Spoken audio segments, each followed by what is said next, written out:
তো hello guys, আঙ্গের video shoot time. এই যে সবাই নাগাইতেছে, এই যে আমি এই যে শুটিং টাইম, ভিডিও দে শরম পায় না। এই যে শুটিং টাইম আমি হুবো তাছাড়া শুট করবেন নিকে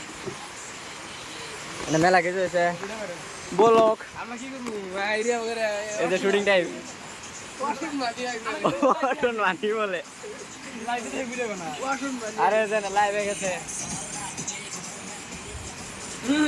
লাইভ এনজয়। আর এখানে তো হইতাছে একদম যাতা বরখুন। দিয়ে বই মারা গেল চার ঘোড়া লাগলো এই ককরোচ মশাই আঙ্গের বাইরে ট্রেনিং মশাই ককরোচ। তো তুমি যে এরকম হাই লেভেলে গেছো তা তোমার কিরম ফিল হইতাছে? কপি ওপি মজা পারব জেনজি পারব Gen Z wow. I am Congress और I am Rahul Gandhi fan. Rahul Gandhi का I fan love is Modi ji, Narendra Modi जय हिंद। कॉकरोच ককরোচ না কিছু কও ভাই, তুমি ককরোচ না কিছু কও पूरा পুরা। आगुन তা তুমি কি তুমি দোন নাগে যাও গে? আমি এখন রাহুল গান্ধী রাহুল গান্ধী না। ওই নে বাহাদুর নে বাহাদুর বাবা আমি এটা হেড